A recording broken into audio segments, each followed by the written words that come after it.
Hi hello guys, welcome to VGS atrocity vlogs. இன்றைக்கி வந்து பார்த்திங்க அப்படின்னா கத்திரிக்காய் சாதம் எப்படி பண்ணுறதாங்க பார்க்க போகிறோம். ஓகேங்களா? அதுக்கு வந்து பார்த்திங்கன்னா நம்ம 1/4 kg கத்திரிக்காய் வாங்கிட்டு வந்தாச்சு.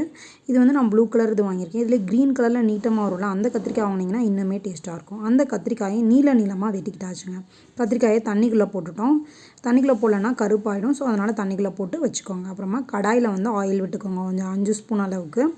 ஆயில் ஹீட் ஆனதுமே கடுகு உளுந்த பருப்பு 2 ஸ்பூன் அளவுக்கு. ஸோ அது நல்லா பொரிஞ்சு வர அந்த ஸ்டேஜில் ஒரு கொத்து கருவேப்பிலையை போட்டுருங்க. அதுவும் பொரிஞ்சிருச்சு. இப்போ குழம்பு கடலப்பருப்பு வந்து பார்த்திங்கன்னா ஒரு இருக்கும், உங்களுக்கு ஒரு 2 ஸ்பூன் அளவுக்கு இருக்கும். அதை எடுத்துக்கோங்க. அதுவும் நல்லா கலர் சேஞ்ச் ஆகி வர்றப்போ நிலக்கடலைப்பருப்பு வறுத்து தோல்லாம் நீக்கி வச்சுருக்கேன், அதையும் சேர்த்து ஃப்ரை பண்ணிடுங்க.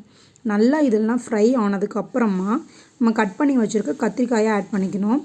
ஒன்றா போட்டுட்டு நல்லா ஆட் பண்ணிவிட்டு அதையும் நல்லா வந்து மேலே கீழே பிரட்டி விட்டுருங்க. எல்லாம் மிக்ஸ் ஆகிற மாதிரி நல்லா பிரட்டிடுங்க. ஸோ பிரட்டிட்டு நீங்கள் என்ன பண்ணணுன்னா மூடி போட்டு மூடிடுங்க. ஸோ மூடிடுறதுக்கு முன்னாடி பெருங்காயத்தூள், அதுக்கப்புறம் பிஞ்சளவு மஞ்சத்தூள், தேவையான அளவு உப்பு சேர்த்துட்டு எல்லா கத்திரிக்காயில படுற மாதிரி நல்லா பிரட்டிட்டு தான் மூடி க்ளோஸ் பண்ணணும்.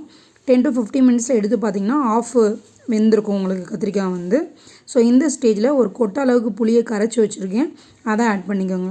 இதையும் நல்லா கிண்டிட்டு மூடி போட்டுருங்க. ஆஃப்டர் 20 மினிட்ஸ்க்கு அப்புறம் பார்த்தீங்கன்னா கத்திரிக்காய் நல்லாவே குழைவாக வந்துருங்க. ஓகேங்களா? ஸோ அந்த மாதிரி எங்களுக்குமே கத்திரிக்காய் நல்லா வெந்து வந்துருச்சு. இப்போ நம்ம என்ன பண்ண போகிறோம் அப்படின்னா ஈஸ்டர்ன் வாங்கிபாத் பொடி தான் நம்ம வந்து வாங்கியிருக்கோங்க. நான் வீட்டிலலாம் ரெடி பண்ணல, கடையில் வாங்கின மிக்ஸ் பொடி தான். ஸோ அதை வந்து பார்த்திங்கன்னா ஒரு 3 ஸ்பூன் அளவுக்கு எடுத்திருக்கேன். அதையும் இது கூட ஆட் பண்ணிவிட்டு பச்சை வாசனை போகிற அளவுக்கு நல்லா கிளறிக்கணும்.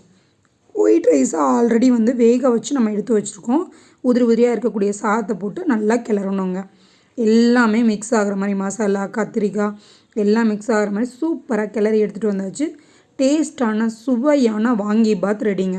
பெங்களூரில் ரொம்ப ஃபேமஸுங்க. இதுக்கு தேங்காய் சட்னி சைடிஷாக வச்சு சாப்பிட்டிங்கன்னா செம்மையாக இருக்கும். நீங்களும் வீட்டில் ட்ரை பண்ணி பார்த்துட்டு எப்படி இருக்குன்னு சொல்லுங்கள். சேனலை ஃபஸ்ட் டைம் பார்த்தீங்கன்னா சப்ஸ்கிரைப் பண்ணுங்கள், லைக் பண்ணுங்கள், கமெண்ட் பண்ணுங்கள். தேங்க்யூ.